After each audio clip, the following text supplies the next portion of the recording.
नमस्कार, TV9 special report मध्ये आपल्या सगळ्यांचं स्वागत. मी निखिला. बुलेटिनच्या सुरुवातीलाच बातमी येते पंकजा मुंडे आणि सुरेश धस यांच्यामधल्या संघर्षाची. दोघांमधला संघर्ष एवढ्या टोकाला पोहोचलाय की हायकमांडकडे हे प्रकरण पोहोचलेलं आहे. पंकजा मुंडेंनी फडणवीस आणि बावनकुळे यांच्याकडे तक्रार करत समज देण्याची मागणी केली. तर आपणही लेखी तक्रार करणार असल्याचं धस यांनी म्हटलेलं आहे. पाहूयात TV9चा यावरचा स्पेशल रिपोर्ट. त्यांनी जे माझं नाव घेऊन चर्चा करतायत त्याच्याबद्दल मी आता पक्षश्रेष्ठींना विनंती केली आहे की त्यांना समज द्यावी. पंकजाताईंची तक्रार तुम्ही राष्ट्रीय नेतृत्वाकडे करणार आहात? 100% करणार. आतापर्यंत केले नाही, आता लेखी स्वरूपात करणार. बीड जिल्ह्यात पंकजा मुंडे आणि सुरेश धसांचा संघर्ष आता थेट मीडियाच्या कॅमेऱ्यासमोर आलाय. सुरेश धसांवर कारवाई करावी यासाठी आपण मुख्यमंत्री देवेंद्र फडणवीस, प्रदेशाध्यक्ष चंद्रशेखर बावनकुळे यांची भेट घेतल्याचं उघडपणे पंकजा मुंडे म्हणाल्यात. विधानसभेला माझ्या विरोधात आष्टीत पंकजा मुंडेंनी शिट्टीचं भीमराव धोंडेंचं काम केलं असा आरोप धसांचा आहे.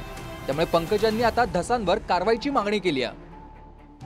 माझं नाव घेऊन चर्चा करतायत त्याच्याबद्दल माझ्या पक्षातील श्रेष्ठींशी म्हणजे सन्माननीय मुख्यमंत्री, सन्माननीय प्रदेशाध्यक्ष बावनकुळेजी आणि आमचे संघटनातला जे श्रेष्ठी आहेत त्यांच्याशी मी चर्चा केलेली आहे. ज्या विषयामध्ये कुठलाही संबंध नसताना माझ्या नावाचा उल्लेख करणं किंवा कुठल्याही टिप्पणी करणं वैयक्तिक पद्धतीने हे त्यांनी करणं अपेक्षित नाही आणि त्यांनी ते करू नये. पक्षाच्या भूमिकांना ठेच पोचू नये म्हणून मी गेले 4-5 महिने नागपूर अधिवेशनापासून ते आतापर्यंत गप्पा बसले.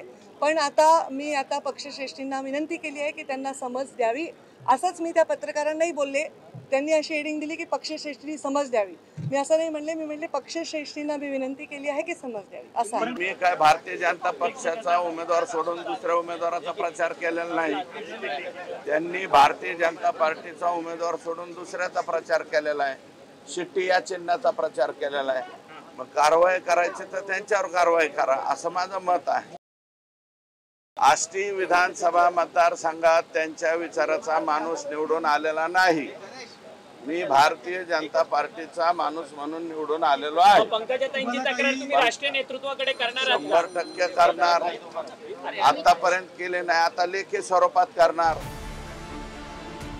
कारवाई करायचीच झाली तर पंकजा मुंडेंवरच करा असं रोखठोकपणे धस म्हणाले.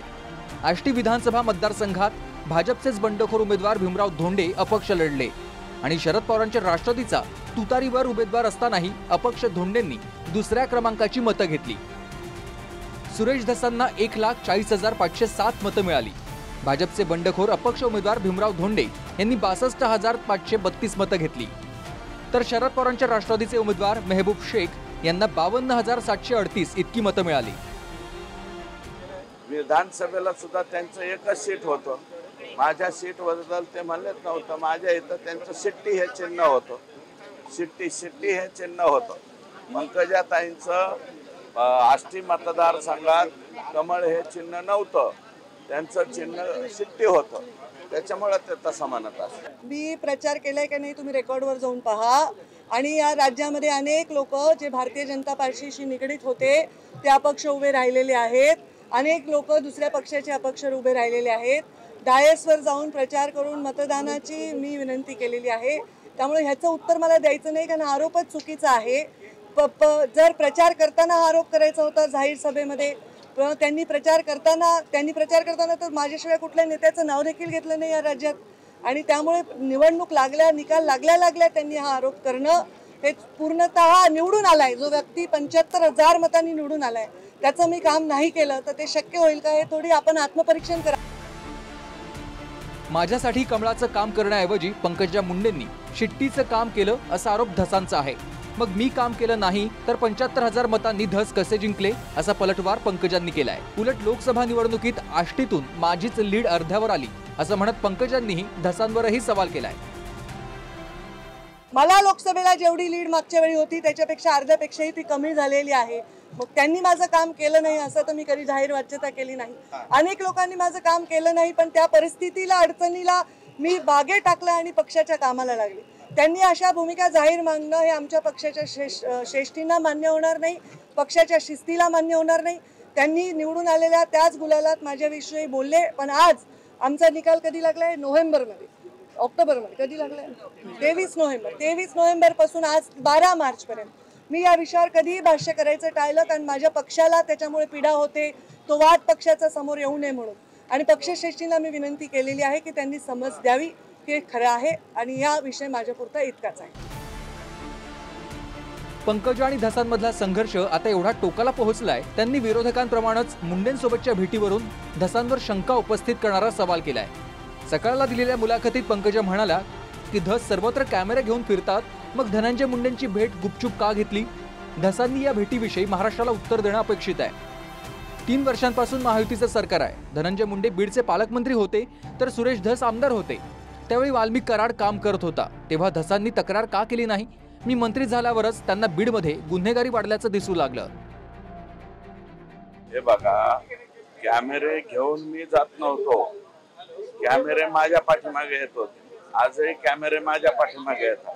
दवाखान्यात असल्यामुळं मी त्यांना भेटायला गेलतो, हे खरं आहे. तुम्ही दोघंही नेते जे माजी मंत्री आणि मंत्री आहेत यांच्याच भागातून बळावलेली गुंडगिरी आहे. आमच्या इकडे गुंडगिरी नाहीये. मर्डरचं प्रमाण बघा, सगळं परळी. बाकीचं काय, राख परळी, वाळू परळी, सगळं काय तिकडं चालतं. आमच्या इकडं नाही चालत. आणि त्यांचं दुःख हेच आहे, आमच्या इकडं त्यांच्या विचाराचा माणूस निवडून आला नाही. सरपंच संतोष देशमुखांच्या हत्या प्रकरणावरूनही पंकजांनी धसांवर टीकास्त्र सोडलंय. मुख्यमंत्र्यांनी कारवाईचा शब्द दिला तर प्रकरण का पेटवलं, असं पंकजांचं म्हणणं आहे. माझा आणि माझ्या पक्षाचा बीडच्या प्रकरणाशी काहीही संबंध नसताना आणि मुख्यमंत्री फडणवीसांनी हिवाळी अधिवेशनामध्ये शब्द दिलेला असताना सुरेश धसांनी प्रकरण एवढं का पेटवलं? मी भाजपची राष्ट्रीय नेता असूनही त्यांनी माझ्यावर थेट आरोप केले. त्यामुळे मुख्यमंत्री फडणवीस आणि प्रदेशाध्यक्ष बावनकुळेंनी त्यांना समज द्यावी. पंकजा मुंडे मुलाखतीतून बीडवरून प्रकरण का पेटवलं असा सवाल करत आहेत. विशेष म्हणजे ज्या संतोष देशमुखांची अतिनिर्घृण हत्या झाली तो संतोष देशमुख भाजपचाच बूथ प्रमुख होता. त्याला न्याय मिळावा म्हणून धस मैदानात उतरलेत. सध्या हत्येचा आरोप असलेल्या गँगसह वाल्मिक कराड बीडच्या सेंट्रल जेलमध्ये आहे.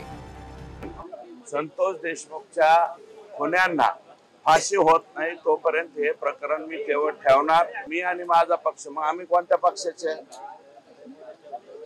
आम्ही भारतीय जनता पार्टी. गांधर्व विवाहामध्ये आहेत का? तुम्ही राष्ट्रीय सचिव स्वतःला मानता आणि बीड जिल्ह्यात माझी एकच सीट मानता. मग कस काय राष्ट्रीय सचिव असू? त्यांनी 2 सीट, भारतीय जनता पार्टीच्या 2 सीट होत्या ना, एक नमिता मुंदडा आणि दुसरा सुरेश धस. मग 2 सीट म्हणायला पाहिजे. त्यांच्या भाषणाची क्लिप आहे तुमच्याकडे. बीड जिल्ह्यात माझ्या वाट्याला एकच सीट आहे. पंकजांनी धसांची तक्रार केल्याचं सार्वजनिक केलंय. आता धसांनीही आपण लेखी तक्रार देणार असल्याचं म्हटलंय. म्हणजेच प्रकरण हायकमांड अर्थात मुख्यमंत्री फडणवीसांच्या कोर्टात आहे. विनायक डावरुंगसह अक्षय मणकणी, TV9 मराठी, मुंबई.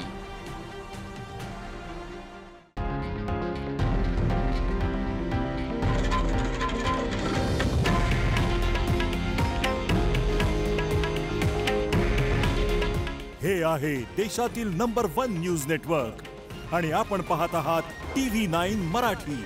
काळजी तुमची, हित महाराष्ट्राचं.